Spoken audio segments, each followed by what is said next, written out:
Slowly,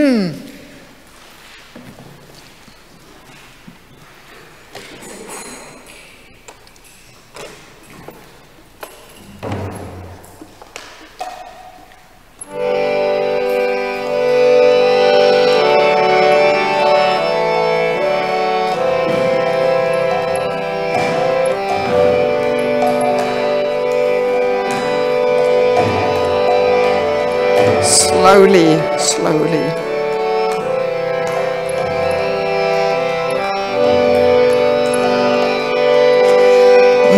Namo Vishnu Padaya Krishna Prasthaya Vittale Srimate Bhakti Vedanta Swami Nityanamine.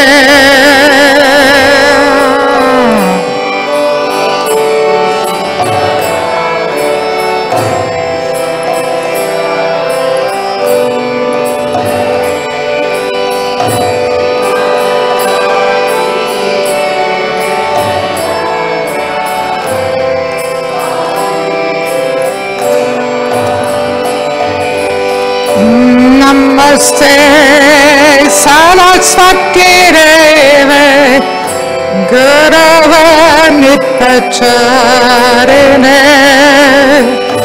Nirvishesha Shanyavari Asatya Rishatarine.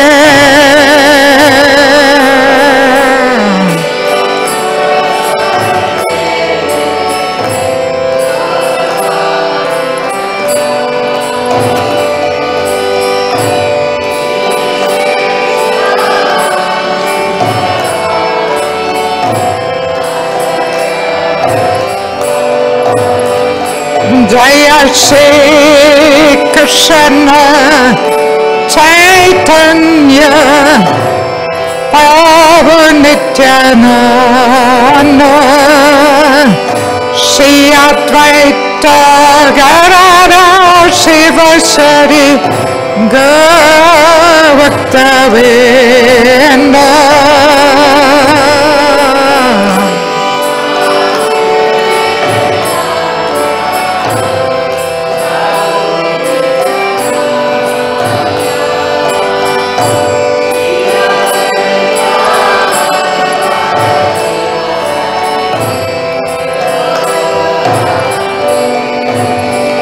Jaya Shri Krishna Chaitanya Prabhu Nityananda Shri Advaita Gadadhar Shivasari Gaurabhaktavinda.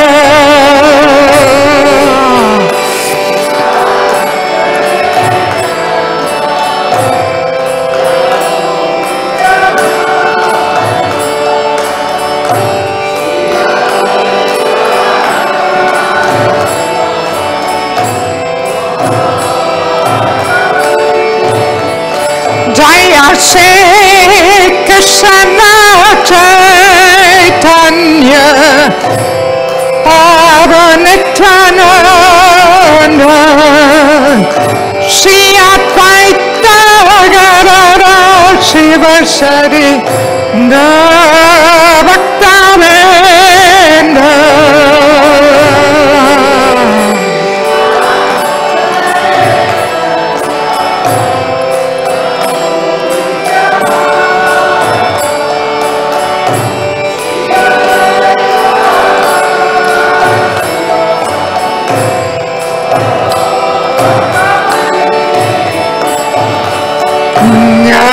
Krishna, Hare Krishna, Krishna Krishna, Hare Hare, Hare Rama, Hare Rama, Rama Rama, Hare Hare.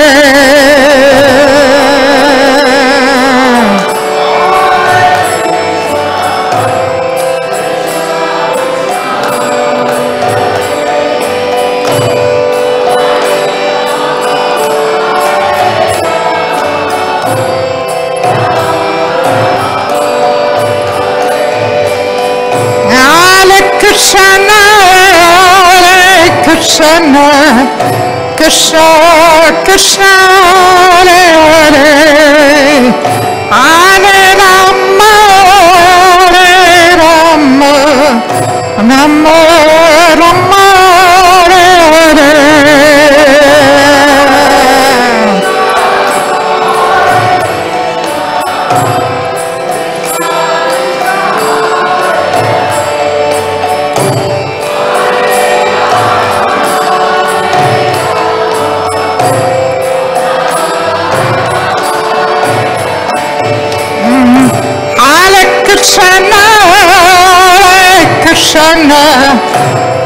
Krishna, Krishna, Krishna, Krishna, Hare Hare, Hare Rama, Hare Rama, Rama Rama, Hare Hare.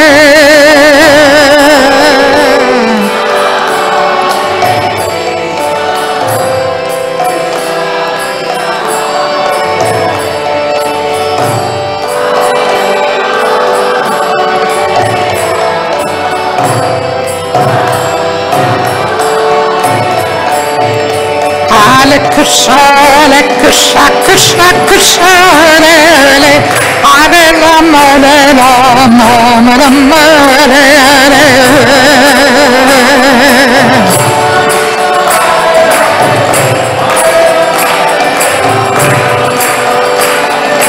Hare Krishna, Krishna, Krishna, Krishna, Hare Hare, Hare Rama, Hare Rama, Rama Hare Hare.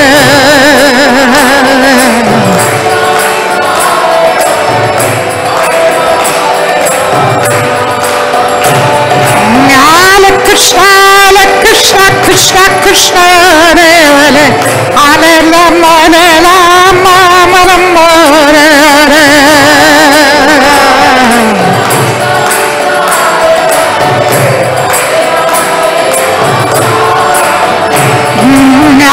Krishna, Krishna, Krishna, Krishna, Hare Hare, Hare Rama, Hare Rama, Rama Hare Hare.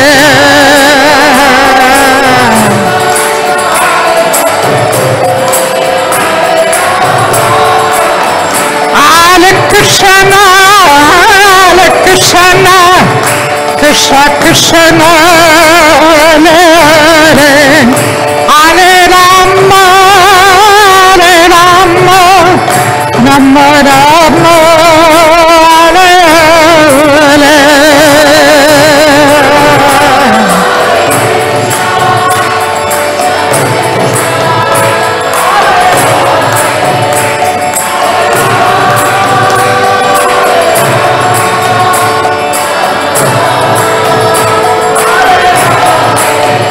Jaya Para Para, Jaya Para Para, Jaya Para Para, Tila Para Para.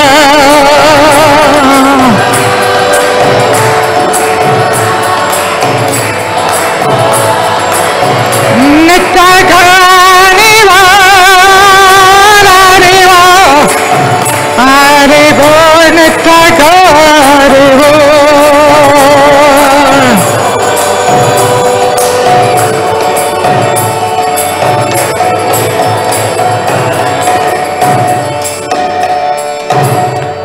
Jaigo Premanande, Srila Prabhupada Ki, Sami Vedabhaktivinoda Ki, Go Premanande. Actually, you could leave it like that if you don't mind.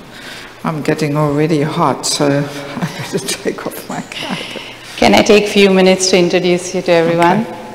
Thank you all for coming. I know it's a working day. After a long day, you've come here, and I'm sure you won't be disappointed.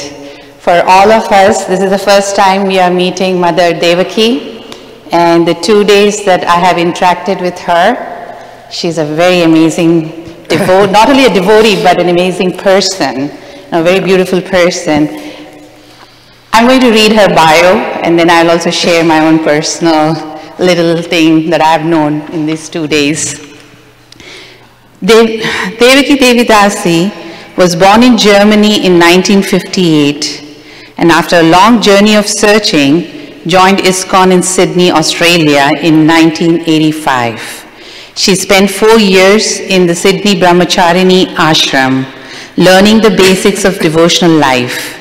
She took initiation from Bhavananda Prabhu and later re-initiation from Prabha Vishnu Prabhu.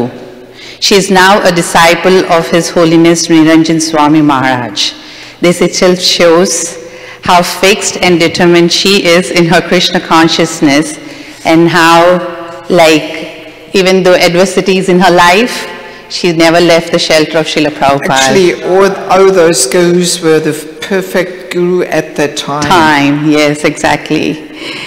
During her 10 years in married life, 1989 to 1999, she preached in Riga, Latvia, and spent adventurous years in helping to pioneer the first, more organized temple in the former Soviet Union. So all the Russians, she knows your culture, your country, everything. In 1999, her husband remarried a non-devotee, and Devaki Devi Dasi then became a renowned traveling preacher, spending 6 months per year in India and Bangladesh, and the other 6 months in various countries around Western Europe, Ukraine, and Moldova.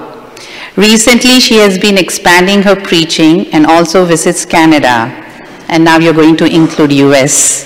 First time. First time. In the past, Devaki Devi Dasi was also fundraising for the development of various projects and holy places in Nepal and Bangladesh. In Bangladesh, she is actively involved in the IYF student preaching, conducting seminars and IYF festivals under the guidance of His Holiness Bhakti Purushottam Swami Maharaj. If you all remember, 2 years ago, 2 consecutive years, Badrinarayan Maharaj made this video presentation where he talks about ISKCON all over the world, and he talked about this very strong Western body Mataji who goes around preaching to all the young students in Bangladesh. This is that Mataji. So we all knew, but we didn't have the face. So today we know who you are. During her years of service in Bangladesh, she developed deep insights into Vaishnava culture that have enriched her spiritual practice and inspired her preaching. She's sharing this wisdom worldwide in the courses entitled Exploring the Roots of Spiritual Culture. In Ukraine, she has served under the expert guidance of His Holiness Niranjan Swami Maharaj, spreading the culture of care for the past 17 years. On a personal level, by serving as a spiritual guide and mentor to many devotees, by assisting devotees to become spiritual guides themselves, and by lecturing and conducting seminars.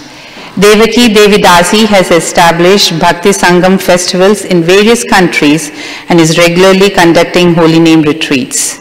She was serving for several years as a member of the GBC Committee for Devotee Care and promotes care of every ISKCON devotee to the highest level of priority in our movement. In March 2014, she established the Institute for Spiritual Culture. And one personal thing, this book that you see, I just started to read this. It's an amazing book. You started already. Yes, but I couldn't read much. But whatever I read, few pages, it was very inspiring. A background about this book, Mataji was going through her chemotherapy, and she wrote this book at that time so that her absorption is in Krishna, and she said that really helped her through the painful chemotherapy that she was going through. So it was the best thing that could have ever happened. that shows how fixed, how empowered, and how dedicated she is. So please stop by the book table. I would encourage everyone to have a copy of this. Very few women in our movement are preachers and so strong, and she's such an amazing role model for all of us. Unfortunately, we may not have so many books, but like how we do with Chaitanya Charan Prabhu's book, we take orders, and within 2 weeks it will be to the temple or to your home address. So don't get disappointed if you don't get your own personal copy right away. So now I'll let Mataji start, and I'm very grateful you chose Chicago, you came here. It took a while to coordinate this. She was very patient with me because we have so many guests coming. I couldn't easily tell yes, But Rompa Swami Maharaj was really insistent. He said, no matter how busy you guys are in Chicago, you have to get her here. You don't know what you will be missing. So I'm very grateful to Maharaj for insisting and putting that pressure, putting me on the hot seat and making sure that I got her here. And something nice about Mataji is that she believes that education, Vedic culture, because she's basically promoting the cultural aspect of our movement. You know, she thinks herself to be the ambassador for that.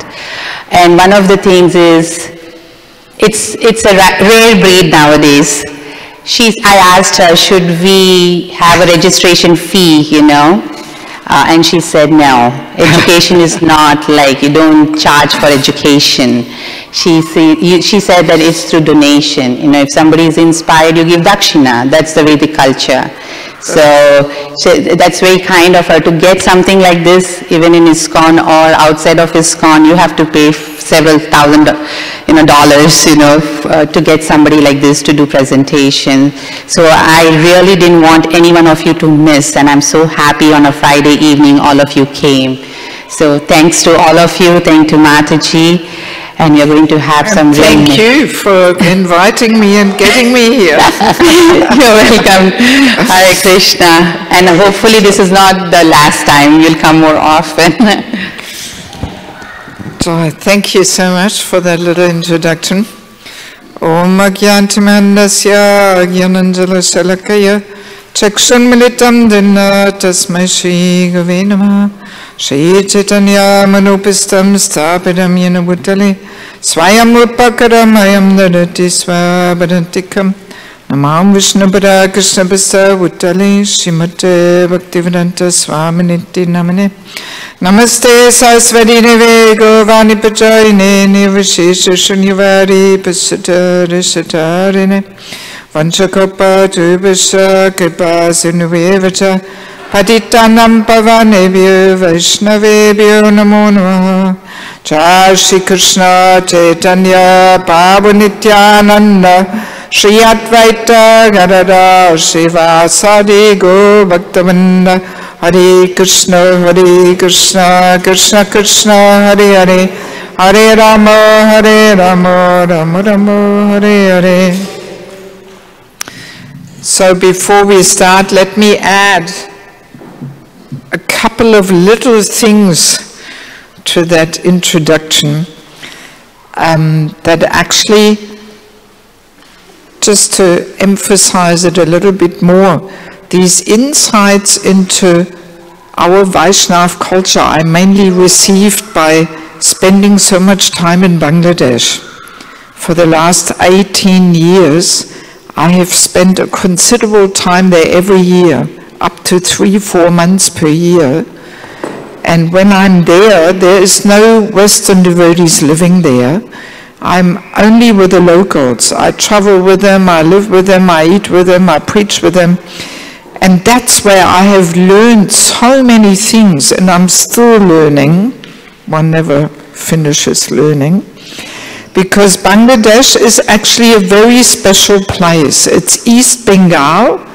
It's the place where most of Mahaprabhu's associates come from.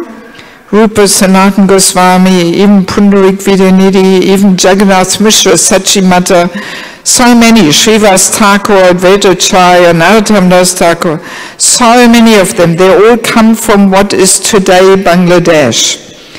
So there is so many holy places there. It's like a different planet. And because it is a Muslim country, this is actually what really preserved our Vaishnav culture. As paradox as it might sound, because Muslims are not so fond of all these modern Western Kali Yuga ideas. So they're very traditional, alcohol is even illegal, and so that's what kept Bangladesh very, very cultured and traditional. And when I travel there, I feel like I'm entering Chaitanya Charitamrita actually. Our whole Vaishnav culture is so alive. Bhajan Kirtan culture, Prasadam culture, Vaishnav hospitality culture. I mean, when I come from Bangladesh to Mayapur, I feel like I'm coming to the West. Yes. And when our brahmacharis, when they sometimes take the congregational members of their communities around South India visiting the holy places, when I ask them, so how was your tour around South India? They usually say, yeah, it was all right, but I wouldn't want to live there in India. Too Western mentality. That's their answer. Too Western mentality. Yes. So, I mean, in Bangladesh, you will not see any woman wearing anything else except sari or Punjabi suit. There's no jeans and all these kind of things you don't find there. It's like India 50 years ago or something. Yes. So, and that's where I received a whole transformation, actually. And in this book, I'm sharing a lot of examples also from my experiences in Bangladesh. By the way, to capture the essence of this book, if our ladies want to have harmonious relationship with men around them, not only in marriage, but on all levels, you better get this book. And if our men want to receive the support and empowerment of the ladies around them, which they actually desire and need, they also better get the book. There's all kinds of, pretty deep insights there. And some things might be a little challenging for one or the other, but basically the title is Spiritual Culture, Krishna's Divine System. It presents our Vaishnava culture, and not our Vaishnava culture only, but spiritual culture as Krishna's divine system, giving stability and harmony in this world. And all our social problems, such as divorce, single motherhood, violence towards women, child abuse, all these things, they're actually global reactions for not following Krishna's system. Because in Krishna's system, they don't have a place. Yes. And our disease is that we think our modern system is better than Krishna's system. That's our disease. We think Krishna's system outdated, old-fashioned. Who will want to accept Krishna consciousness if we present it with Krishna's system? That's what we all think. And that's why we get so many social problems, inside ISKCON, outside ISKCON. Anyway, different topic. So our topic today is sheltering relationships, the foundation to devotee care. And this is actually a perfect introduction to this topic of culture, because we will discover that in materialistic culture, nobody wants to give shelter and nobody wants to take shelter. Whereas in spiritual culture, it's the most natural foundation of any more meaningful relationship. Yes. So I want to take you all on a little journey. I have to say that this course is very systematically building up. And actually today this is, Actually, it's 5 sessions, and each session is 3 hours usually. That's how I teach the course in Mayapur, Monday to Friday, 3 to 6 p.m. So we will have to condense it a little bit, and today the first session we won't even be able to finish. We will only be able to start because we have only a bit more than an hour now. So, but the first session today, the first half, and tomorrow morning will continue. That sets the foundation to everything else. So if you really want to get the maximum out of it, then you have to come every session. You can't think, oh, I'll skip the tomorrow morning one and I'll be there on the afternoon and maybe Sunday or something. Well, then you will not get that deep transformational experience. But if you agree to invest that time and energy to actually come, yeah, I mean, it's not that I'm saying that because I'm giving this course or something, but this topic is of such great relevance to each and every one in ISKCON. Doesn't matter whether you're a young devotee or whether you're a senior devotee, you will discover, yeah, maybe quite a few revolutionary insights. Yes, so please make this investment of time and energy, because, see, my mood is boiling the milk. Maybe you heard Prabhupada wrote these letters in 1972, where he was saying, now we have so many temples, so many students, don't be so concerned in expanding yourself widely. No, let's just train those devotees who we have. Let's boil the milk. When you boil the milk becomes more solid, more sweet. And Prabhupada was saying, do like that, boil the milk, rather than adding water just to cheat the customer, Prabhupada says in one letter. You know, I think whoever has been in India a fair bit, they know this is what's going on. Adding water, cheating the customers, thinning the milk, and then in the end it stops to be milk any longer, Prabhupada says in the letter. You know? So no need to do that. Let's boil it, let's cook it down, let's become solid and sweet, Burfi-like devotees by boiling the milk. That's my mood. I'm not so much concerned about outreach and more devotees. No, we've got so many, but let's bring them on deeper levels of understanding and practice. Yes. Okay, so let us distribute lesson number 1 here, the handouts, and quickly pass them out. So each lesson you will get a handout, and I'm purposefully not handing them out all in the beginning, otherwise you'll think, oh, I've got the materials, no need to come anymore. But actually just looking at the handouts will not do anything for you, because it needs to be presented with realization, with conviction, and it needs to be unpacked. So the handouts are more like working sheets for those who attend, and yeah, ideally would have been if you bring something to put underneath, so you can also take a few notes on there. Or we do have pens, pencils, and pens. Yeah, who needs a pen? By the way, one should never come to a course or seminar without paper and pen.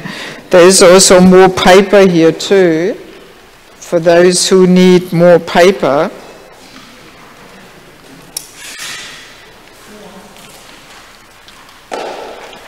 Yeah, because Kali Yuga, our memories are very short. Unless we take a few notes, we just will not be able to remember. And also when we take notes, it actually keeps our attention better, and we learn by writing things down. You know, we remember the notes we took. So it's part of the learning process actually to take some notes. We will be more attentive and we will learn more.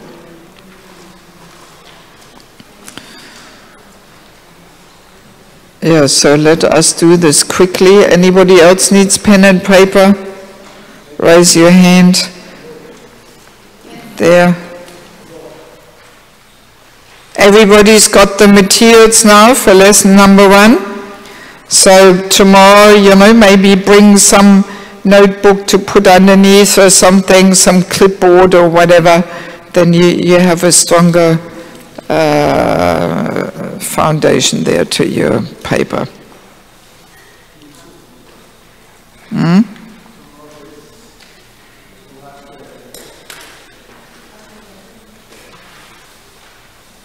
Yes, By the way, tomorrow we will do the seminar upstairs, right? Is that confirmed, or will we stay down here? Not confirmed yet. So either down here or upstairs. I hope you will find us. Okay. So, yes. So first of all, let us remember this topic of taking shelter is actually accompanying us throughout our whole spiritual practices. It's a very essential topic, this topic of shelter, right? We are meant to take shelter of Krishna, of the holy name, of Prabhupada, of Guru, and of the Vaishnavas.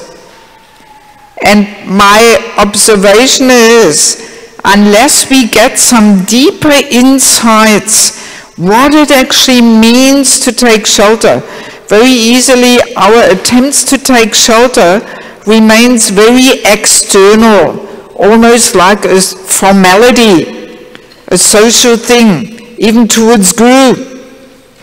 Very often, we just accept externally, but internally we maintain our independence. We're not taking shelter at all.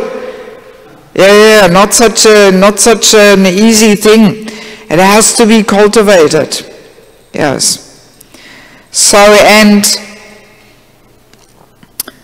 the goal of this whole thing, and I mean, it's good if you follow up a little bit on your handout, because there's some of the points there. So if you follow up a little bit and we know where we are at, then again that helps you to keep attentive, because since our time is a little limited, I can't allow myself to be too interactive. A little bit interactive I like to be, and of course when we have more time I like to be more interactive. But we have to keep to the topic, and the way I usually work is that I present a few things and then at some point I open for some discussion. So kindly understand that I will not like to be interrupted too much, because I have to make sure I keep my thought on track here and cannot be sidetracked and so on. And also sometimes I might ask you for some contribution, for some answer. So usually I like to work like in school, that you lift your hand and not just shout out. Otherwise, if I hear it from all sides, I can't understand anything. And otherwise, those who are sitting in the front, they're always the quickest and the loudest, and others can never make a contribution. So like that, I like to work. Yes. So yes, let us understand what's the goal of this whole seminar. So today and tomorrow morning, I will try my very best to convince you all from all different angles of vision. I want to convince you about the urgent need and importance of these two principles of giving shelter and accepting shelter throughout our whole spiritual life. Not only in the beginning as young bhakta or something, but throughout our whole spiritual development. I want to try and convince you that you very clearly and deeply understand, without this giving and accepting shelter, no chance to actually make advancement. I hope we will all come to this conclusion.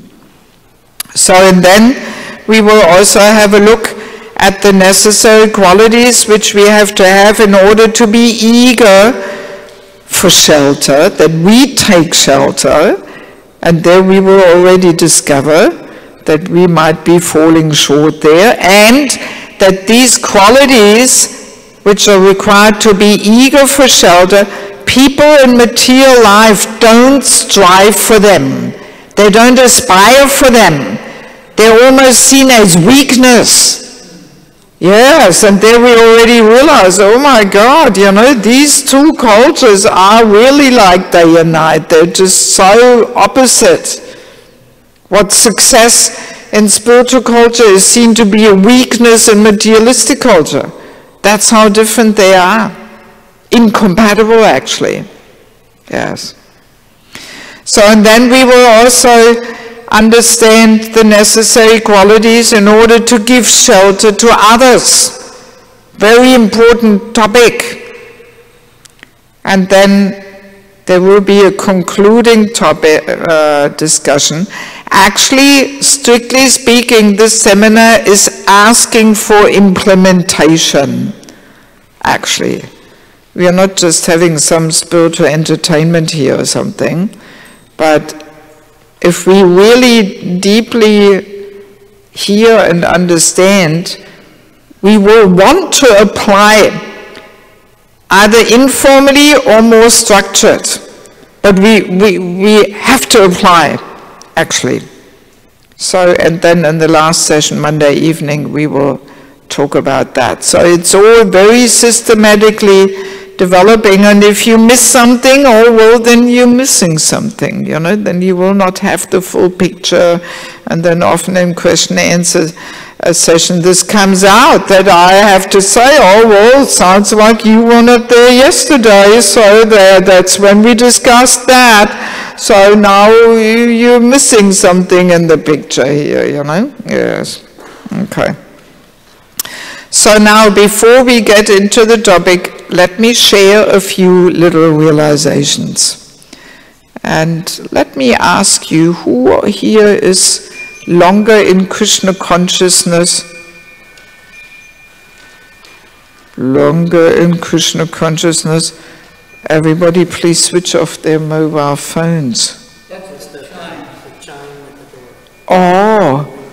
Oh, I thought maybe Prabhupada has a mobile phone here or something.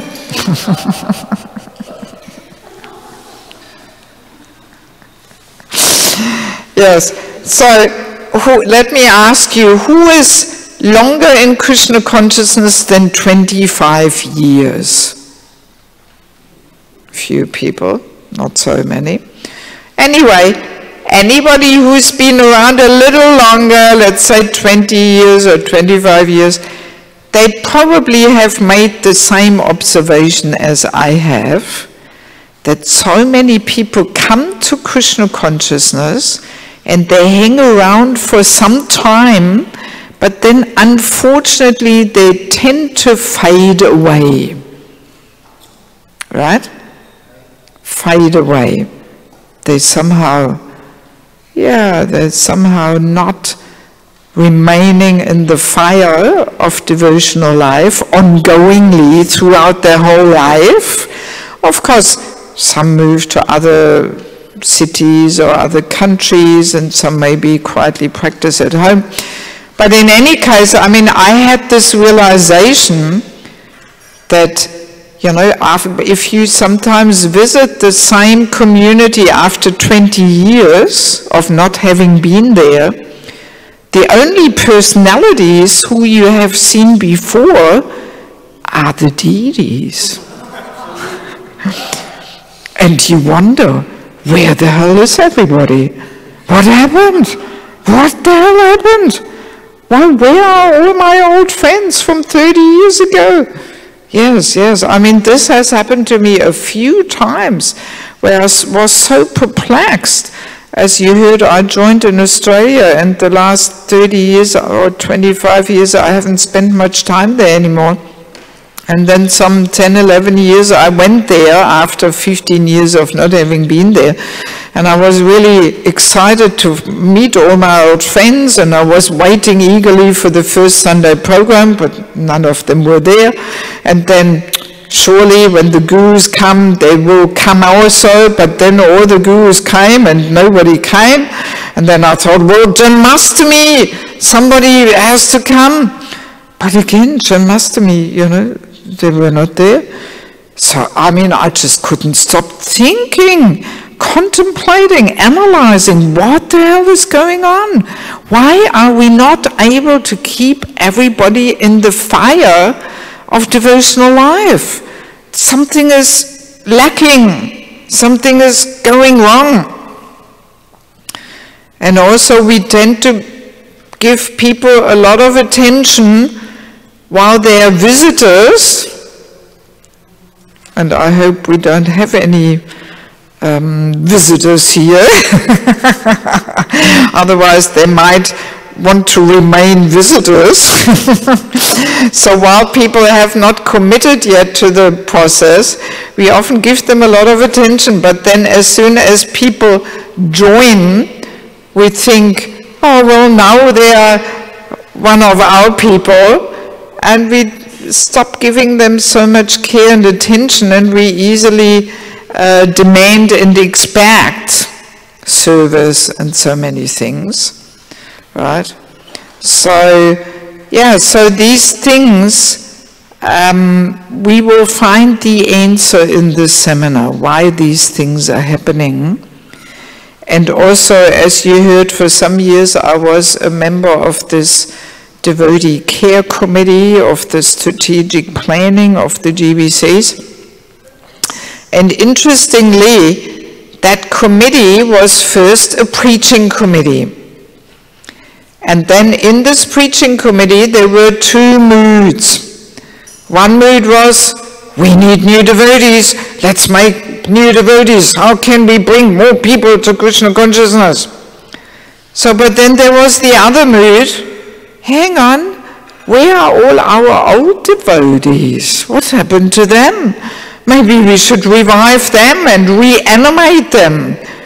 And then the point came up, well, what's the use of bringing all these new people to Krishna consciousness if we cannot, take care and nourish our devotees we have already? And when they're fading away, what's the use? So, and then this preaching committee turned into a devotee care committee. And there was no preaching committee for quite a few years.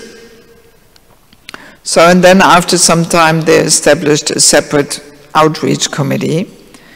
But that's how this whole term of devotee care came about, through this realization there in this committee, which was first a preaching committee. And then this term devotee care became a very strong key term and topic in ISKCON, and our motto was more devotees, happier devotees. The goal of devotee care.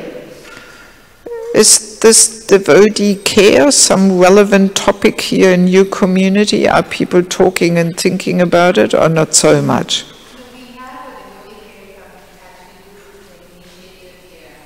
Okay, so let's hope they are here.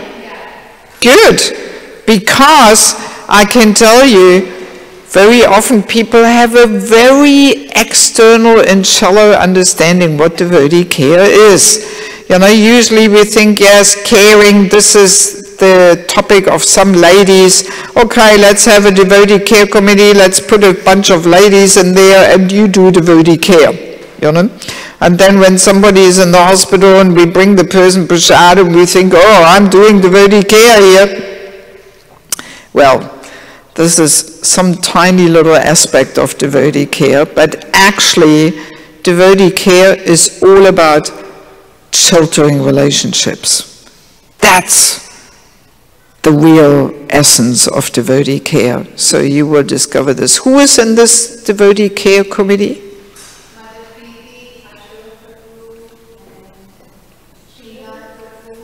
Okay, so you've got a few Prabhus there too. Okay, good.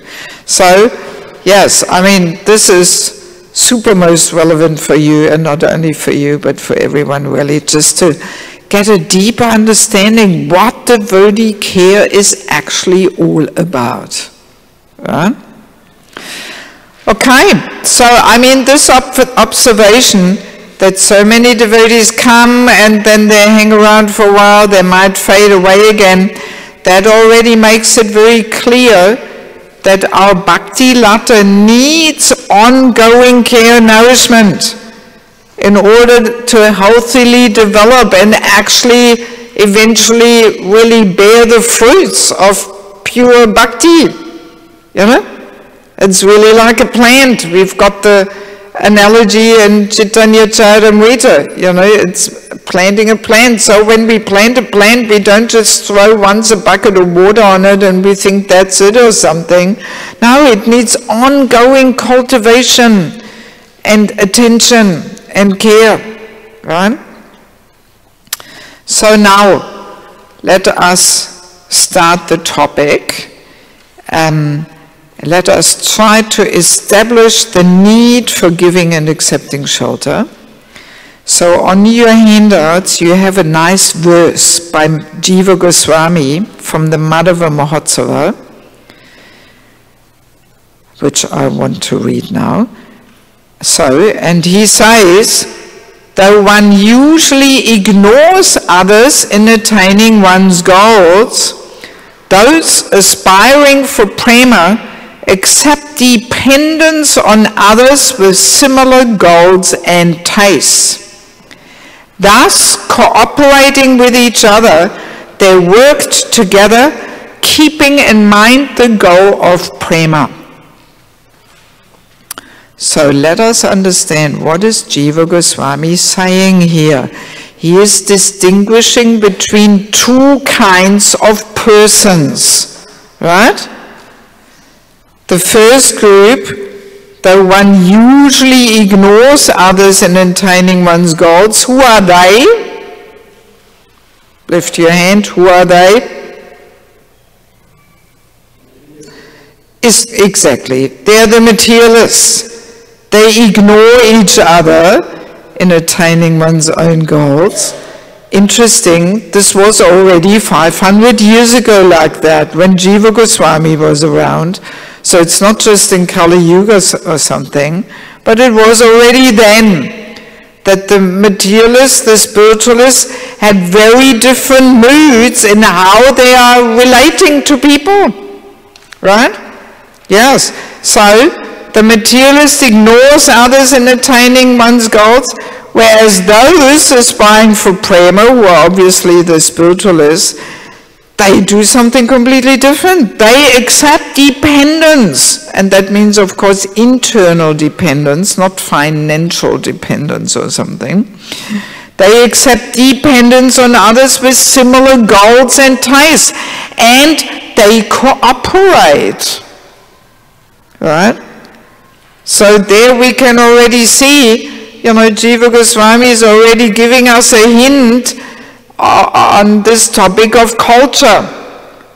And in 269 in Bhagavad Gita, Krishna also says, what is day to the common person is night to the introspective sage, and vice versa. So the two cultures are actually like day and night, because they're based on completely different worldviews. Materialistic culture is all about increasing sense gratification, sex life being the all in all, showing off like anything. The more you show off, the more successful we are. You know, it's all about feeding and blowing up the false ego. Whereas in spiritual culture, it's completely the opposite. We keep sense gratification to a bare minimum, sex life to a bare minimum. We want to dissolve and give up our false ego. We don't want to blow it up and feed it and massage it and all that. I've even got a separate seminar on the false ego. The false ego, our constant companion and troublemaker. We can keep that one for next time. Highly interesting. It has helped me so much to detect my false ego, because it's so subtle, you can almost miss it completely. It's a whole big topic.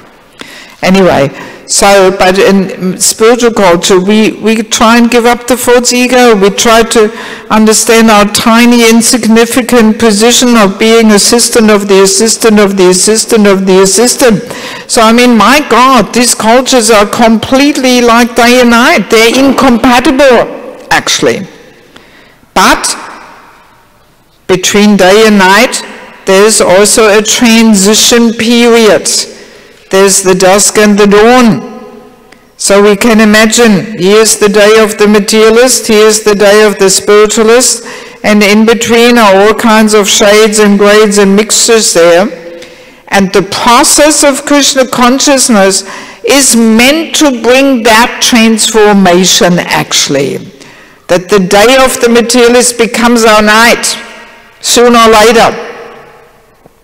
That's what Krishna consciousness is all about. If we want to become true spiritualists, we have to transform. The day of the materialist has to become night for us.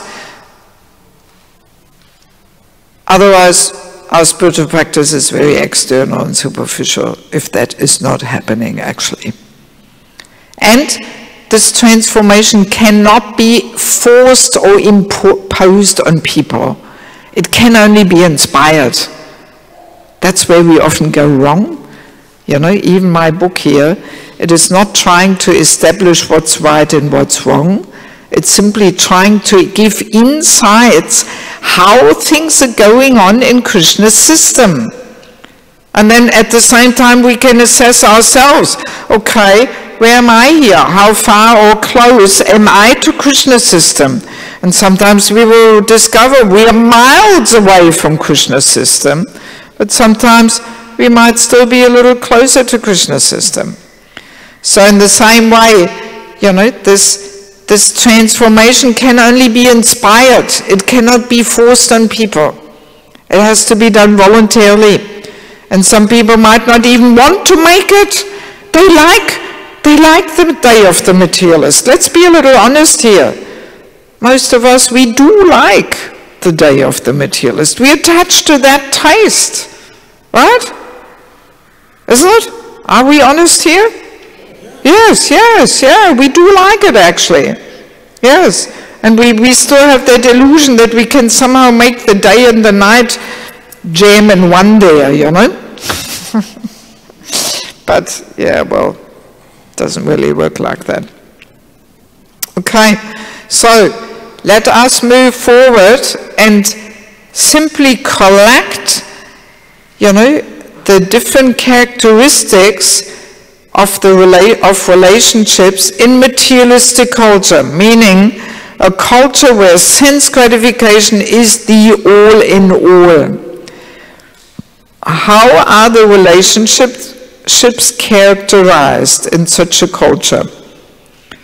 One, Jiva Goswami tells us already, people ignore each other, but they actually do so much more than that. What else do they do? Yes, Prabhu. They exploit, very true. As soon as sense gratification is the goal, there is envy, competition, and exploitation coming in. We don't only ignore each other, but we step on each other's head to get up there. We push each other aside. Survival of the fittest. Whoever has the stronger elbows gets there. Right? What else? Fear of rejection, also there. Yes. What else? Selfishness, very true. In material life, because the basis is sense gratification. I scratch you back, you scratch my back. You know, people are very self-centered, very selfish. Whatever is convenient for me. Whoever can stretch my back the best, he's my friend, and if somebody else comes along who can scratch a bit better, then that person is my friend, and the other person, forget about him. You know? People are very interchangeable. The friendships are very superficial, external, because they're simply based on sense gratification. And sometimes we hang out with this person because that's convenient and pleasurable for us, and then with that person there we get more pleasure. And like that, you know, the relationships are rather shallow and superficial and interchangeable. Right? And we are pretty much on a selfish trip there. You know, my agendas, my goals. Oh, and everybody is so busy running. You've got some dotted lines here, so you can fill it all in what we are saying here. Everybody's busy running, trying to get their own agendas met and their targets met. no time for anybody, right? Just orientated towards one's own goals. Because even in Krishna consciousness, there is a certain selfishness. You know, my sadhana, my reading time, my service, my project, my trip to the holy Dham, it's all mine, mine, mine. And all right, at least that selfishness is employed in Krishna consciousness, but it's still selfish. That's why it's such a healthy experience to be parent. Because then you have to put mine on the back burner, at least for some time. Especially as a mother. Being mother is one of the most purifying experiences, if we take it seriously. Yes, so mothers, you know, they have to put I, me and mine on the back burner. They have to serve, whether you like it or not. Very healthy. And even for fathers also, they also become a little less self-centered, you know, because all of a sudden there's another living entity there who needs attention and care and. Yes.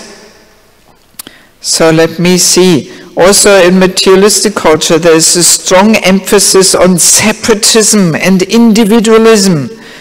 You know, I'm so different and unique and extraordinary. I'm not like everybody else, like this, you know. And interestingly enough, it is also connected with the standard of life. That in a country where the standard of life is higher, there is more this illusion of independence and freedom. Right? Yes, and people think that security lies in money. But actually it doesn't. Relationships give a much better security than money. So many people, they're lonely in their old age and they have tons of money, but they don't have relationships, you know. Whereas in countries, and as you heard, I spend actually so much more time in poor countries than in the Western world, like Ukraine and Bangladesh, very poor countries. But there, people much easier realize that if they stick together, they get further in life. And that relationships are much better security, right? Yes. So, and also, you know, naturally in rich countries people have more money in the pocket to enjoy the senses, so that, you know, brings more, the materialism sets in and the spiritual culture is pushed aside. That's what's been happening in the last 20 years in India. India has changed so much over the last 20 years because it has experienced such economic development, and that really, you know, opened the doors to materialism to come in, and the spiritual culture is really strongly pushed aside. That's why I'm spending more time in India now, giving all these different courses. And it's very powerful if a German woman speaks about these things in India, you know. If an Indian woman speaks about it, then people say, oh yeah, my grandmother also talks that kind of stuff. But if a German woman speaks about these things, wow, then it's the latest thing from Germany, you know.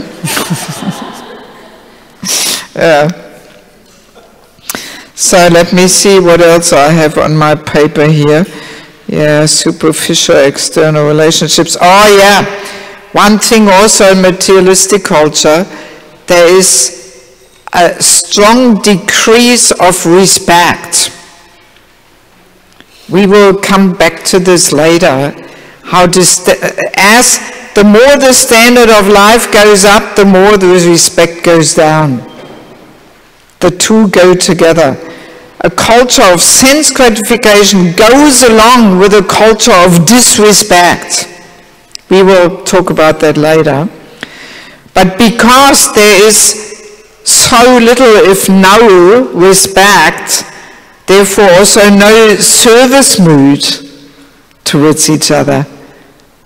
Not much humility there. You know, this is all effects of a higher standard of life. that, you know, the respect goes down, the pride goes up, you know, no service mood, just enjoying mood, and. Yes, and this, selfishness, impersonalism also, you know. I mean, in modern city life, people don't even know their next door neighbors. Nobody talks to each other, you know. Even if you meet each other in the lift, people often don't even talk to each other, you know. Although, I mean, I experienced here in America, actually, people do say, quite often they say hello or good morning to each other on the street. I mean, in Europe, in the big cities, nobody greets anybody. In the village, they do. I grew up in a nice village in South Europe, South Germany. But in the big cities these days, nobody greets anybody, you know. So in any case, the selfishness, impersonalism, being the self-made man or woman. And and everybody busy, running, trying to achieve their own goals and ignoring others along the way. You know, that's really the mood. So now let's have a look in spiritual culture, meaning a culture where self-realization and God consciousness are the center and the goal. So how are the relationships characterized there? I mean, all we have to do is take the opposite of what we just mentioned, actually. And as Jiva Goswami already says, we take internal dependence, we accept internal dependence on others. So what else is there? Yes? Cooperation, exactly. Not only cooperation, there is this mood of service, actually, from whatever position you are, senior, equal, junior, everybody understands we are meant to serve from whatever position we are in. So there is this mood of respect, humility, and service mood. And thus, you will end up in cooperation, right? If that's all there. If there's respect, service mood, and humility there, then cooperation will be a byproduct, right? And it's a very natural thing that the seniors uplift the juniors with affection, giving guidance, reaching out, and the juniors, what do? What do the juniors do towards the seniors? Hang on, don't shout out, otherwise I can't hear anything, especially where it echoes here like anything. So what are the juniors doing? Respect and? Trust. And what do they do practically? They serve and? What else? Serve and? They inquire. They ask for guidance. Pariprashnena sevaya. Tadvidi paripatina pariprashnena sevaya. So pariprashna is inquiring and sevaya is serving in humility. So that's not only towards guru like that, but actually towards any senior devotee. And that's, in spiritual culture, it's the most natural thing. And that makes a relationship deep and meaningful. Not just external and superficial and interchangeable and so on. But no, in spiritual culture, the relationships are deep and meaningful, and they accompany us throughout our whole life. It's not just, for a few years, and even though we might go different ways, but still the connection is there, and as soon as we meet, there's a connection again, and, right? Yeah, so already now we can realize, how different patterns of behaviors and forming relationships are there in these both cultures. And obviously, many, if not most of us, come from pretty materialistic background, and especially living here in the United States. My God, we are surrounded by all this materialistic propaganda and influences. So even though we might be born in India, but my God, we don't even realize how much we are a product of our surroundings. We might be thinking we have our opinions but my God, no, we are so programmed by our surroundings. We are product. And these influences and propagandas are often so subtle and deep, we don't even realize. So, I mean, obviously, you know, it is already pretty clear, putting these two ways of relating to each other, opposite each other, you know, it becomes very clear that we do need a bit of help here, a little bit of cultivation and facilitation, you know, that we are not so spontaneously eager for this giving and accepting shelter, because we are conditioned by material influences. We are so strongly surrounded and bombarded by it, right? So therefore, it is not so spontaneous and natural for us to accept these giving and accepting shelter in our life, in our relationships. So obviously, it needs a bit of cultivation. And the first step is always to be mindful, to be aware, to be conscious of these things. Huh? Prabhupada was saying, to become Krishna conscious, we first have to become conscious. And so often we are just so damn unconscious that we don't even realize, you know, and we're just going with the flow there, you know. Yes, yes. So obviously we have to transform our ways of relating to others, actually. Right? We have to transform our patterns of behaviors. Yes. So now in Garuda Purana, there's an interesting statement. The first one, of course, we have heard many times. One cannot be liberated without association with a pure devotee of the Lord. But now comes, and unless one shows mercy to those in an inferior position, one's life will be superficial. Wow. So, that makes it already pretty clear that actually, in due course of our spiritual development, we should come to this point where we want to reach out to those in an inferior position. And if this is not taking place, then our life will be superficial. Why? Why is it superficial? Who wants to say, just to make sure we understand this all properly, why is our life superficial unless we reach out to those in an inferior position? Come on, think. It's part of the materialistic culture, as Jiva Goswami says that... No, just in one word, why is it superficial? Huh? Yes, because we're completely self-centered. That's why. We only think of ourselves, our needs, our goals, our desires, what's convenient for me. You know? We don't, of course, you're right, Jiva Goswami said, but, you know, and I come across this sometimes when when sometimes, you know, some devotees come to me, they've been around 15, 20 years, they ask for some guidance, how can I contribute to my community? And I tell them, give shelter to those in an inferior position. And then sometimes I get the answer, I couldn't be bothered. I couldn't be bothered. I mean, my God, how selfish is that? You know, I couldn't be bothered. I only bother about me. You know, stuff the others, you know. Yeah, I mean, but this is the inner attitude we often have. We couldn't be bothered. Yes. So, that's why our life will be superficial. Not only our life, but our relationships. Actually. And we don't want to forever keep a superficial life and have superficial relationships, right?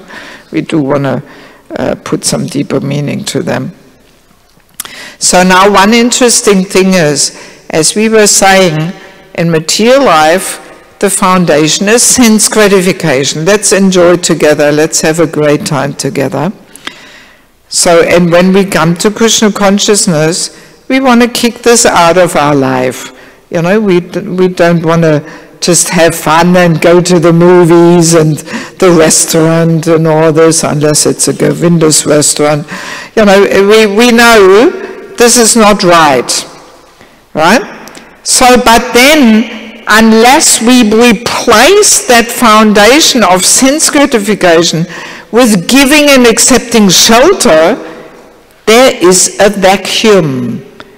It is hollow. It's empty, something missing.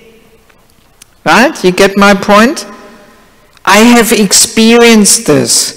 I mean, I don't, of course, I'm only arrived a couple of days ago, so I've got no clue what the mood is in your community. But I'm traveling to so many communities, and I'm the type of person who is always trying to analyze and detect what's going on here, what's missing. I like to go to the roots of the evils, you know, not just patching up solutions, but the roots. And I've been to so many communities, like in Europe we have all these castles, and in Italy and France from the Bhagavan days, you know, some amazing historic monumental buildings which belong to ISKCON. And you get there and you think, wow, this is amazing here, this is fantastic. So, but then when you stay a little longer, you realize something is missing here, you know. And what happens is that people who are living in this fantastic castle there, you know, so they're all sitting in their rooms, and they're coming out to do their services, running in the kitchen, altar, deity kitchen, doing their offerings, and then running back to their rooms, closing the doors. That's it, and everybody's working like that, you know, running to it. Everybody's so busy, nobody's got time, you know. And it's really weird. It brings about a really weird atmosphere. And for a long time I was wondering, what the hell is going on here? What's missing? So that's what's missing. Nobody's giving shelter, nobody's accepting shelter. That foundation is not there. There's no foundation to the relationships. And of course, as a result of that, people don't stay in such community.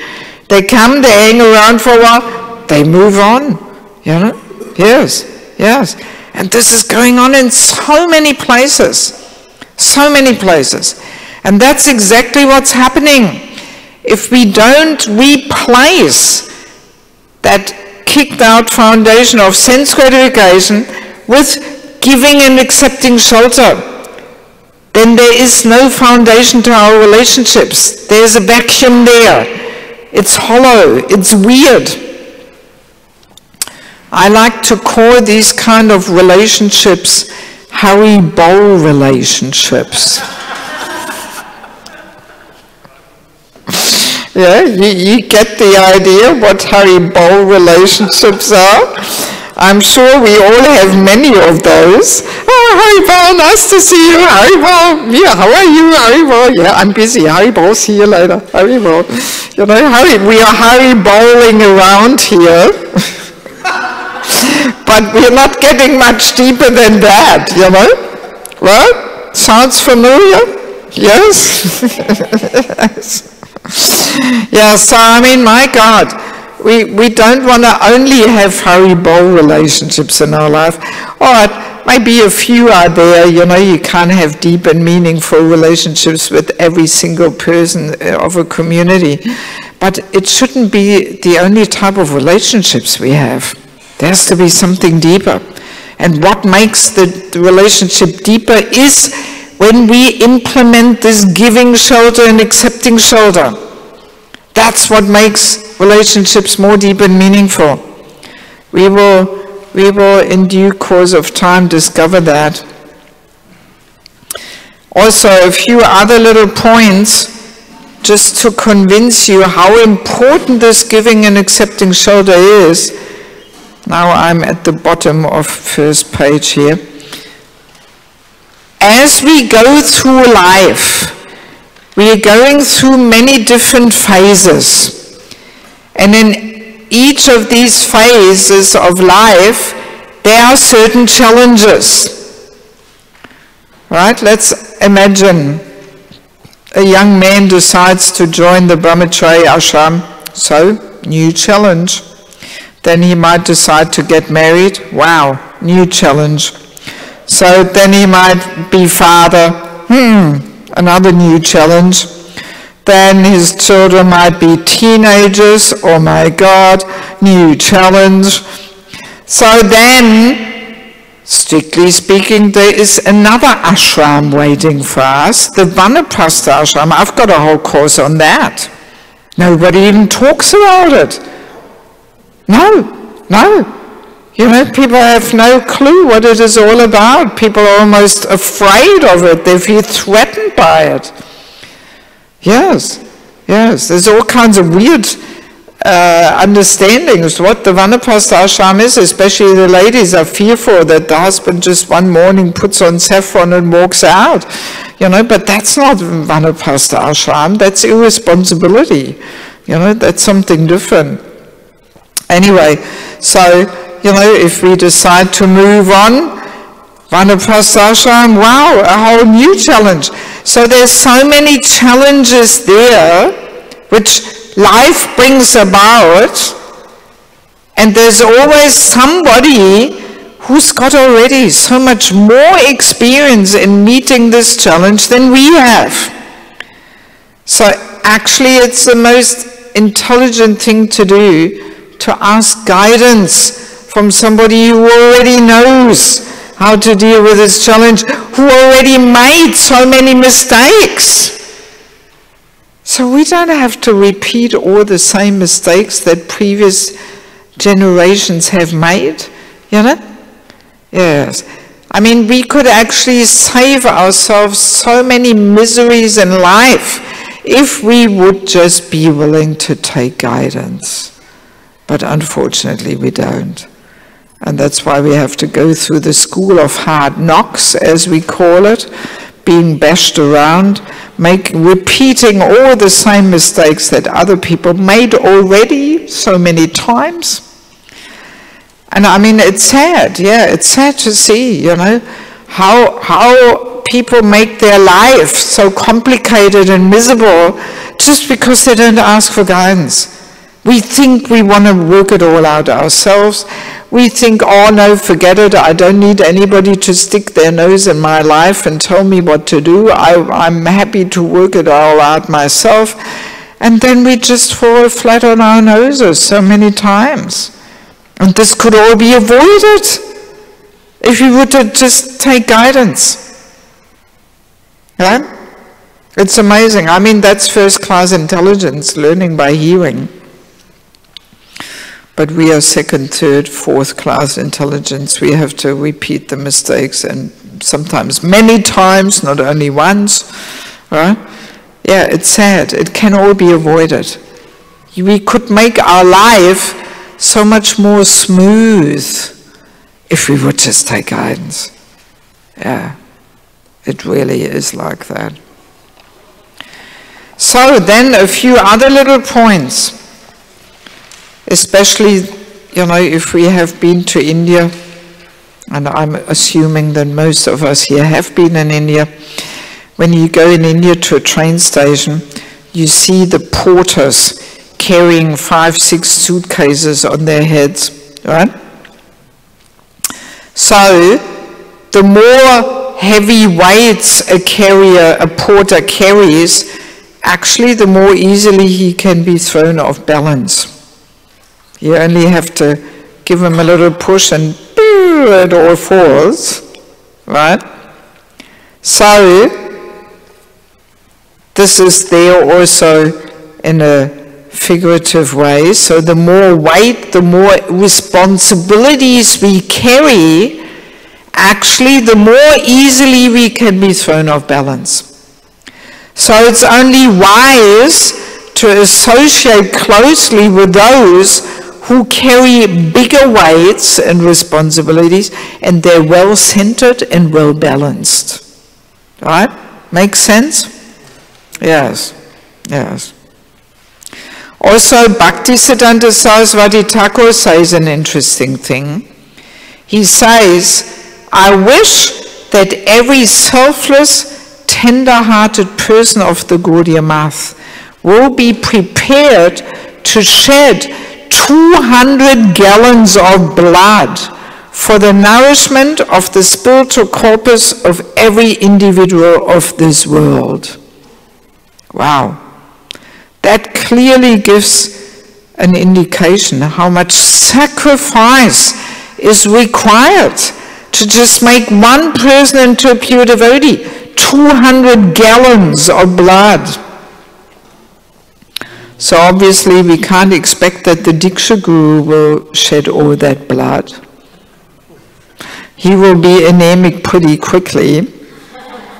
So obviously, you know, that's what it means to become more mature and senior in spiritual practice, that we also have to be willing to at least sacrifice a few drops of that blood which is required to bring one person, to make one person into a pure devotee, actually. In fact, we have to, I think, clearly state that just having a Diksha Guru is just not enough guidance and shelter. No, it's not. We might see our Diksha Guru 2 or 3 times a year or something, and we might or might not have a more or less personal relationship, but nevertheless, I mean, most of our Diksha Gurus have hundreds, if not thousands of disciples. So how can he possibly know each and every disciple's, daily practical situation in life? Not possible. Not possible. Even a father, a family, who has 15 kids, the parents know they cannot give each and every child the same attention and care and affection. So obviously the older children have to help bringing up the young children, right? Very natural. India, people have big families, so it's natural. The older kids help with the young kids.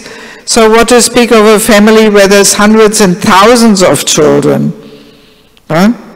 Makes sense that the older kids help reaching out for the young kids. Right? Yes. So, and there is one amazing statement. I move a little down now. There's Bhaktisiddhanta Saraswati Thakur says another amazing thing in this book, Amrita Vani. This is a very wonderful book with all kinds of powerful statements and sutras on all different topics. And he says the following, and I mean, when I read this statement the first time more consciously, it almost blew my mind. I find it very revolutionary. So I hope it will blow your mind also a little bit. He says, one who gives personal instruction to each and everyone does more for others than the platform speakers do. So platform speaker is anybody who actually gives a lecture, is a platform speaker. Even I'm like a platform speaker at the moment. So, generally whatever platform speakers say cannot solve the problem of everyone in the audience, nor can it always benefit every individual. A person's defects are better rectified in a private tutorial class or private coaching. That's what blew my mind, that Bhaktisiddhanta used the word coaching. I find this very revolutionary, because coaching, this is a very modern term, right? It's very modern. But no, he already used that term. He talked about private coaching. So a person's defects are better rectified in a private tutorial class or private coaching than in hearing lectures in a school or college. Therefore, those who instruct particular persons separately can award them something more permanent. Wow, amazing, isn't it? Yes, I strongly feel this has not been clearly understood and recognized in ISKCON. When we talk about preaching, we always think in numbers. We always think, you know, the bigger the audience, the more successful. We think, wow, hundreds, thousands of people there, fantastic, key joy. But we don't realize this one-to-one actually awards people something more permanent. Yes. And I mean, not wanting to minimize lectures or Qatar or that, but that's the point.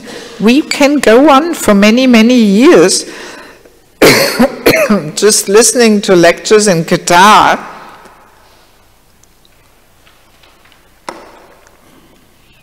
But we will easily maintain all kinds of ego patterns of behaviors.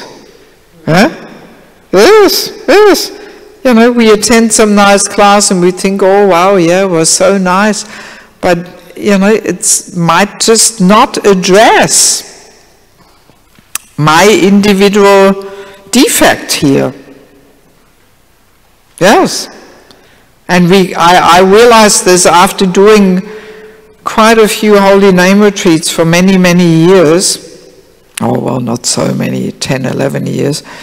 You know, I realized, my God, we can chant the holy name for many, many lifetimes while we are stuck in ego patterns of behaviors. And it's like an elephant taking bath. After chanting, we just throw the dirt back on our back. That's what the elephant does. And we don't get anywhere. You know? Yes, yes.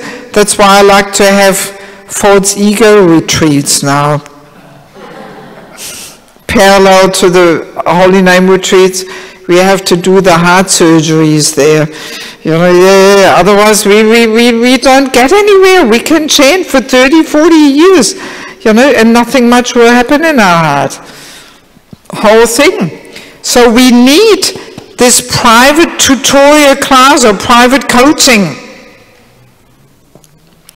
There's somebody, you know, who is like a mentor, where we have a trusting, well-wishing relationship, where that person can tell us and correct us and give us a bit of feedback there, you know? Yes. Can we just go a little bit over time? Because it's 8:30 now. And I do want to at least conclude with one thing of actually defining more what a sheltering relationship is, because we are talking about this here all the time, but let us clearly understand what it means to have a sheltering relationship. What do you think what it means? What is our attitude? What is the shelter giver for us? Who's got some suggestion here? What is a shelter giver for us? Come on. Well, I have here, going up again, what are the characteristics of a sheltering relationship? You know, we're talking about shelter, giving and accepting shelter. So what is the characteristics of a shelter-giving relationship?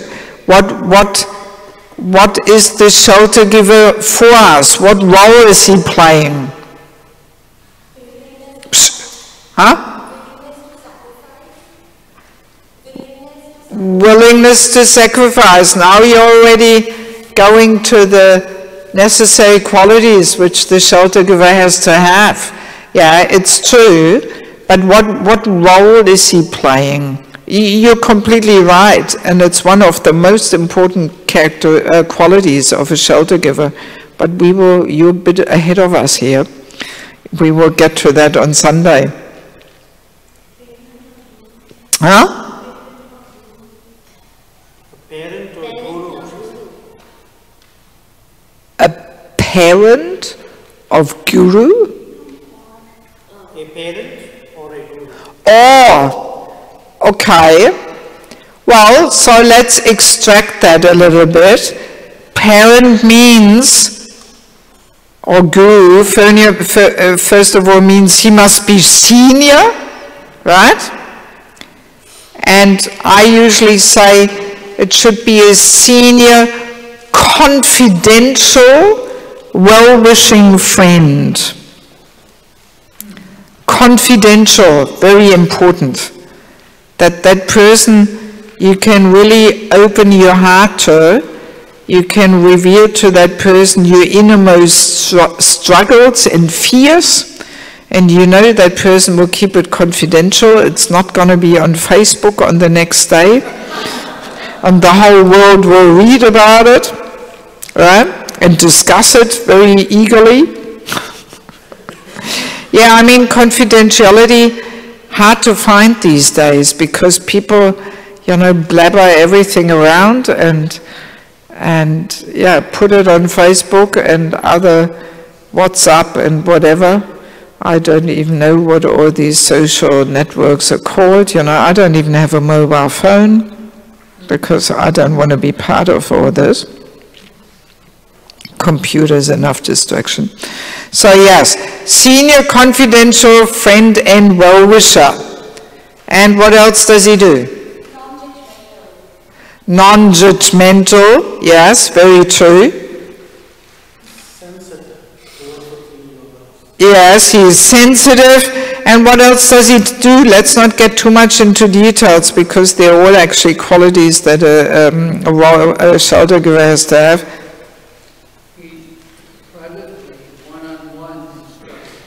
Yes, so he privately one-on-one instructs us. He actually gives guidance, inspiration. He's like a role model.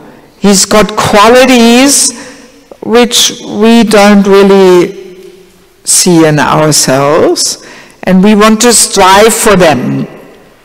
Maybe not for all the qualities he has. He might have also some which we rather don't want to have, but actually to see qualities in others which we don't have and we want to strive for, this is actually highly important. This is what impels us to move forward. That we think, oh wow, this person has such wonderful qualities. I want to be like that. I want to capture some of what he carries in his heart there. If we don't have such role models, we can easily become stagnant, and complacent, and we just think, oh yeah, well, I'm pretty cool and I've got it all down, and then then we stay as we are, But if we have some role models where we can find some qualities which we really want to develop, that really pushes us forward, right? And a sheltering relationship, a mentor, should have such qualities. He should be a role model. And, very important, he should have no other interest except helping us in our spiritual development. No other interest, completely selfless. He should not have any emotional interest in us. He should not have any financial interest in us. And we will discuss this a little further in the following days, he should even not have any managerial interest in us. In saying that, I definitely don't put our managers down here. I was TP's wife for 10 years myself, and also for some short time some vice president and so on. So I know all about it, what a tough job management is. It's a real challenge to make the ends meet, to get the bills paid and all the services covered, and also develop things a little. And my God, it's a real challenge. And because it is such a challenge, that's why very easily we wear the managerial glasses. And we see things in terms of managerial needs. It's just the way it is,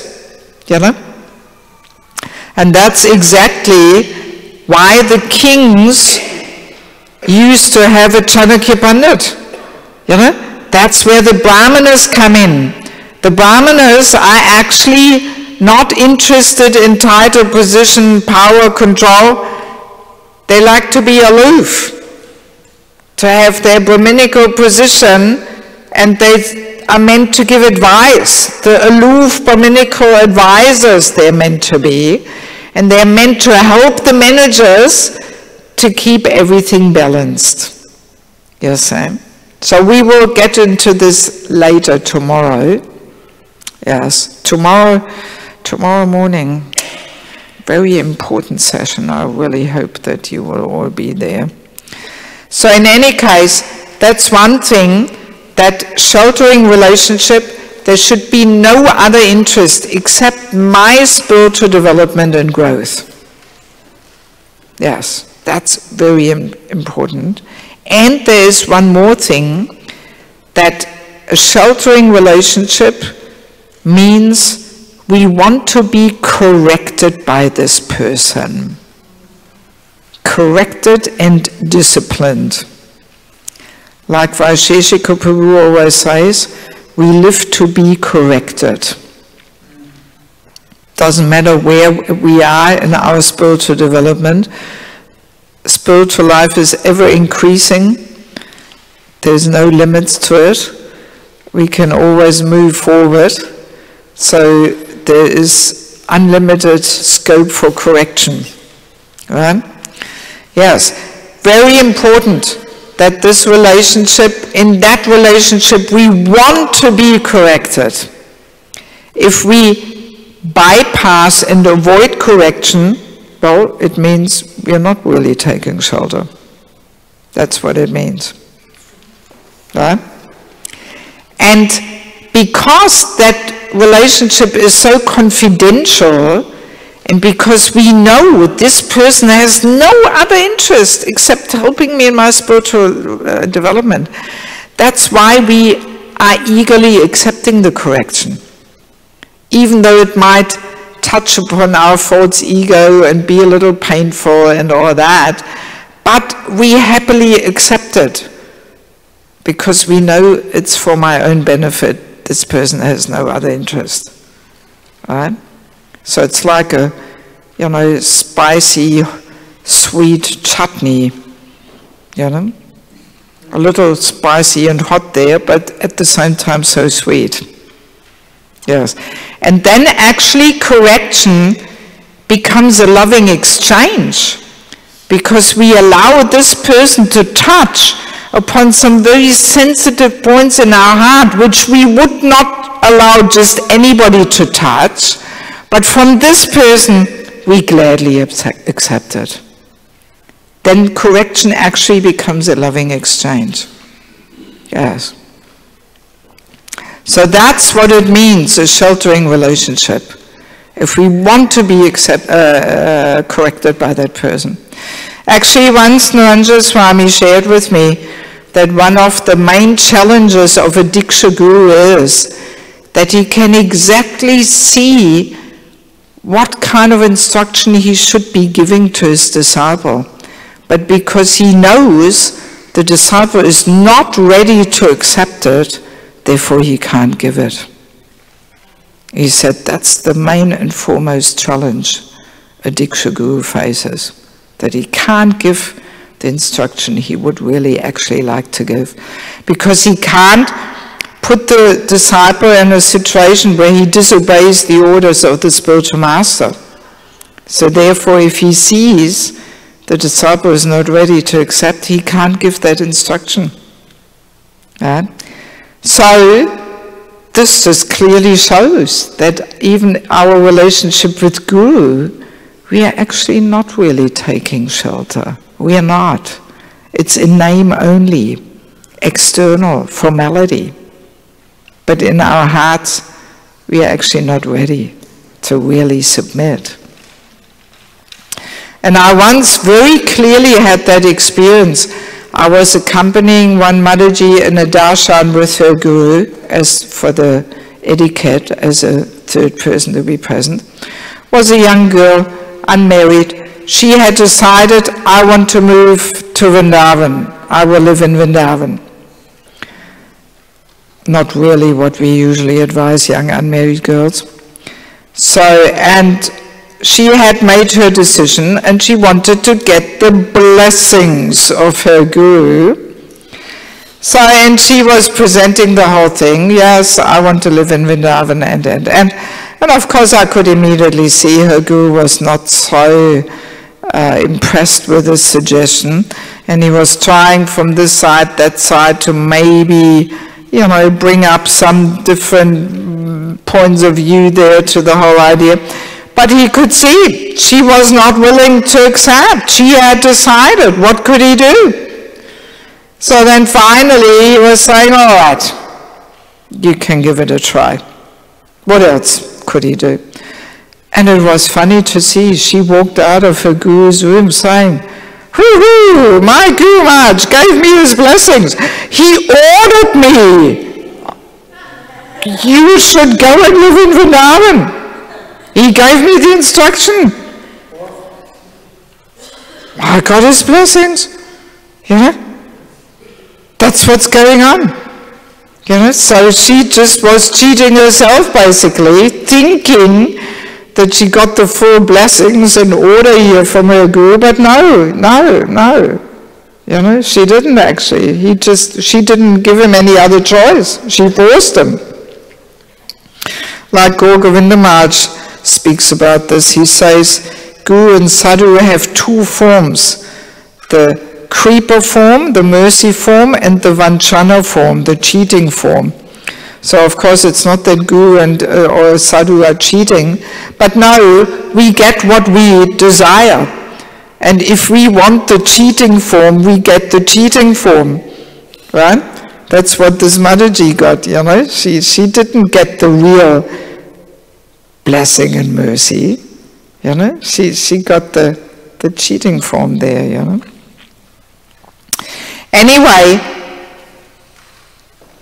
let's conclude, and we haven't quite finished, so we will conclude the whole lesson tomorrow morning. But let's conclude so far, once we understand the characteristics of a sheltering relationship, how this is such a trusting, confidential relationship where we want to be corrected, right? And where the sheltering person has no other interest except our spiritual development. Very clearly we can understand that actually a devotee's spiritual progress is indeed dependent on such relationships. Yes, if we don't have such relationship in our life, it's almost a little unfortunate actually. And our spiritual progress very much depends on having such relationships. In fact, this is what it means to get the mercy of a Vaishnava, to attract his interest in my spiritual development. That's what it means to get the mercy. Selfless interest, no other interest except my spiritual development. Then we are getting actually a devotee's mercy. If we can somehow attract a person's interest in our spiritual development. We need that. We need that. Without that, we will discover we actually cannot make advancement. Yes, we cannot really. Only to a certain level, but not beyond that. And the level is pretty low, let's put it that way. We can't rise beyond the Kanishta level.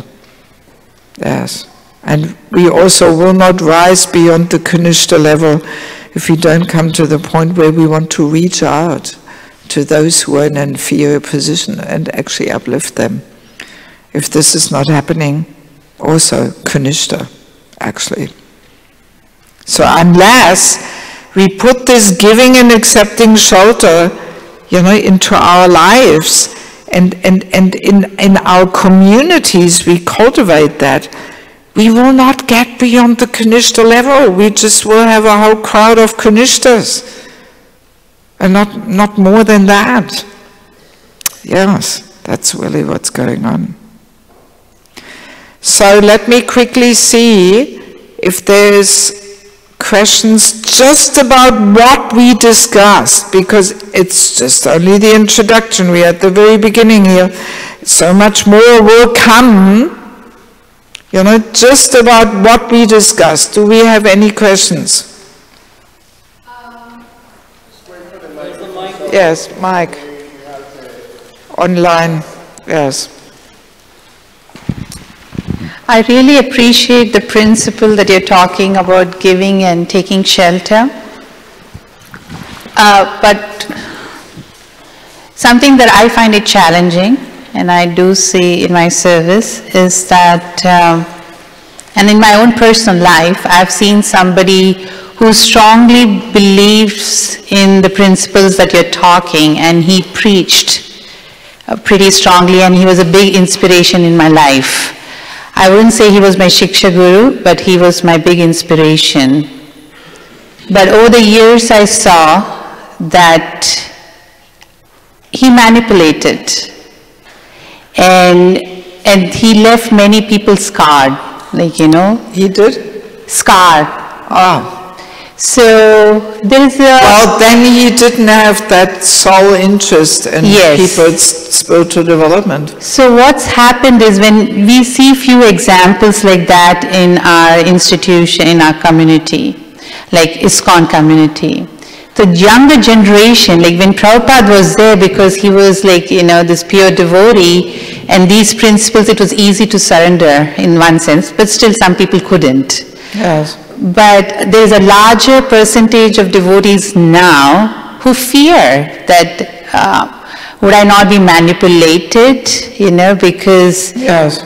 So could you address that? Yeah, I mean, as I'm saying, we're just at the very beginning of the whole discussion. But let's put it that way. This giving and accepting shelter is a powerful churning process of anarthas on both sides. All kinds of stuff comes to the surface, it's being exposed. So we cannot expect that there's no problems. There will be problems. Even married life, there's so many problems there, but still we don't throw out the whole institution and principle of married life. Because also it is, by the way, giving and accepting shelter, and it's all churning processes of anarthas. So all I can say is, we will discover that if we give a little bit of structure to the whole thing and establish things a little systematically, there is all kinds of checks and balances, which will help to deal with these things. Yes, there's all kinds of things which I don't really want to spend the time now getting into them, because it will all come. But all I can say is, at this point, let's not be in utopia here and think there's no difficulties, but it's a powerful churning process. That's the thing. And I mean, any good thing can, of course, be misapplied and misused, but it doesn't make the thing in itself bad and useless, So it's just a question of trying, to have, to have it set up in such a way that things will be caught in the budding stage there, and will be clarified, you know, and exposed. And that's really what's going on for the shelter giver as well as the shelter taker. You know, things will come to the surface. It's not that the giving and accepting shelter brings these problems. No, the difficulties are already in the heart. They're there. Those tendencies to manipulate and get your own advantage and be some politician, it's already there. And these things will bring it to the surface. Well, it's good that they're brought to the surface, then we can scoop them off and throw them out. You know, like when we boil butter and make ghee, or the foamy milk solids come up, so we scoop them off, throw them out. That's what we have to do. So these things have to be detected and dealt with. Yes. And there is ways of doing that, and we will discuss it later. Yeah. Thank you. I have one more. You made a statement. Transformation cannot be imposed, it needs to be inspired. So are you going to cover this during your presentation? Not so much, no. Okay. There it will be more, you know. But no, it's, I mean, this is a principle in any kind of transformation, you know. We can't impose things, enforce things upon people.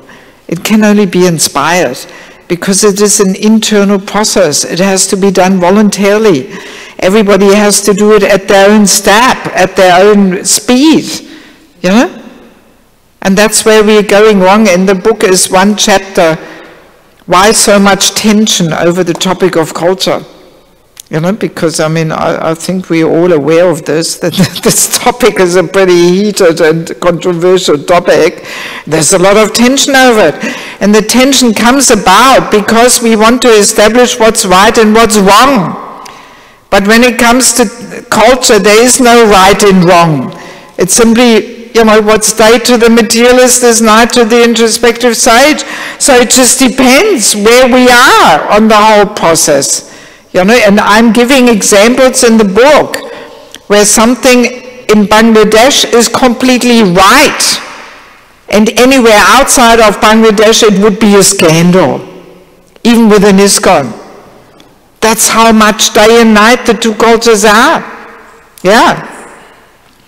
You know, so we can't say what's right and what's wrong. Even different parts of the world, you know, are differently closer or further away from Krishna's system. Some parts are pretty close still, and some things are understood. Some parts of the world are miles away. So how can you establish what's right and wrong? You know? Not possible. So individually and collectively, everybody is on a different level there. And yeah, it can only be inspired, but we have to see the overall target, what to strive for. And then we can decide, okay, where am I here? And how much do I want to transform in that direction? Or how much do I rather want to stay where we are? And we have to be honest about it and humble about it. You know, and say, oh, sorry, I like the day of the materialist. That's where I want to be. Bad luck, you know. But then at least we should allow those who want to transform, we should allow them to transform. You know, and not criticize them and pull them down as fanatics or whatever, you know. But anyway, this day and night in transforming, that was just a very, you know, a very general introduction to this whole topic of culture. And here in the book, I'm starting with that, you know. Yes. Yes. Let's see what else we have. Thank you so much, Mataji, for your amazing class. So I have a question that do we have to be at a certain level in our own Krishna consciousness before we start even thinking of giving shelter to someone? Because it seems to be very comfortable to have a shelter and feel protected than to. Well, that will become clearer when we talk about the qualities we have to have in order to give shelter. That's quite high qualifications, yeah. Okay. See, and we have to clearly understand those qualities so we take shelter in the right person, right? Otherwise we might take shelter in a person who is actually not qualified. So that's why we very clearly have to understand the qualifications and qualities a person has to have in order to give shelter. And we might realize, my God, I'm far away from that. You know? Yeah, so that's all on Sunday, I believe. So any questions about today's discussion?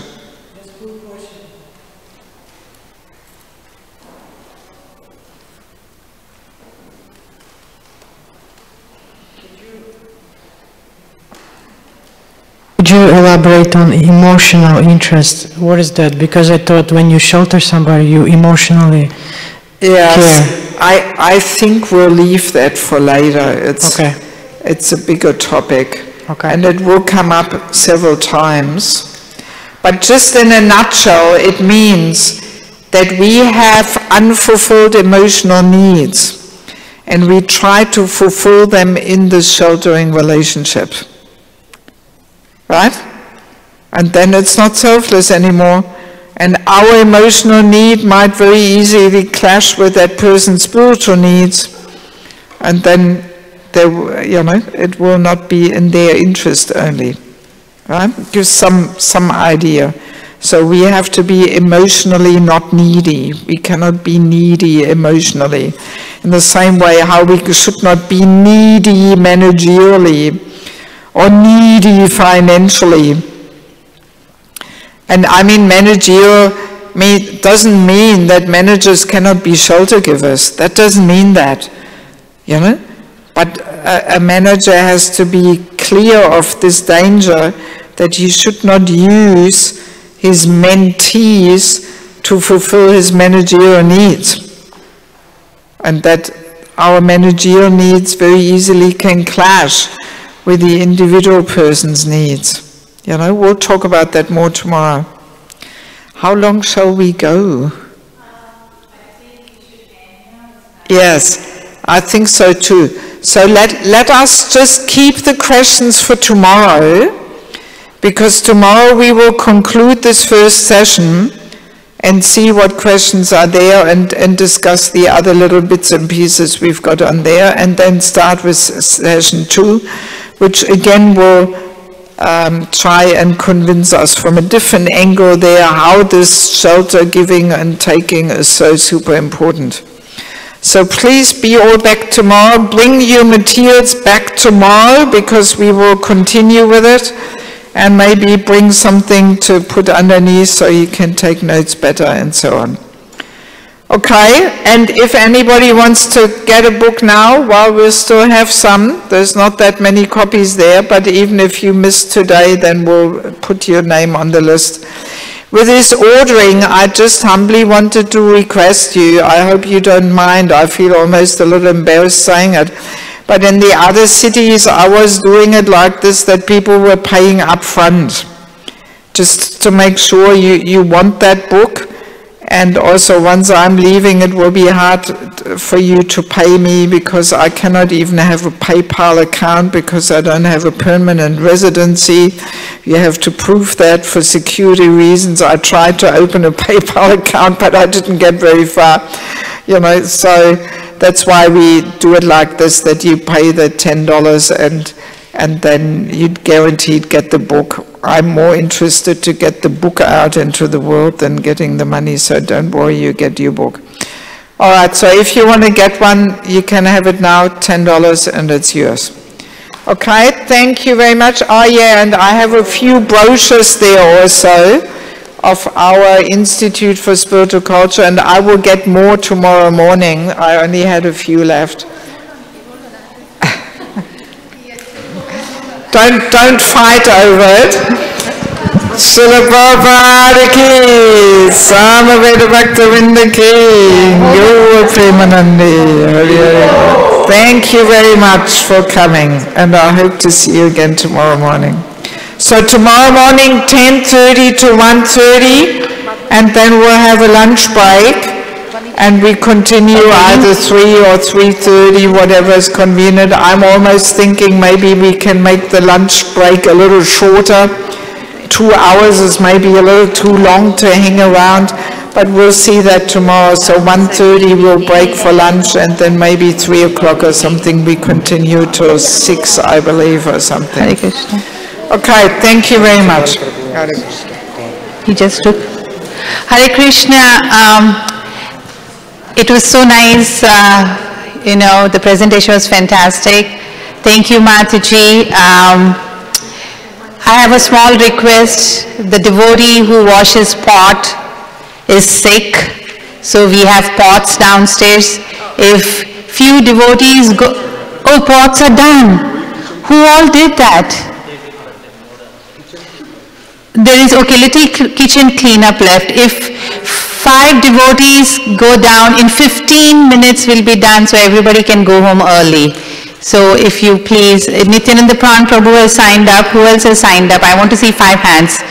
Preeti Mataji, not you. Sarva Prabhu, Kartik Prabhu, Yogananda Prabhu. Great, I got my volunteers. Thank you. You took a book. Okay, Sarva.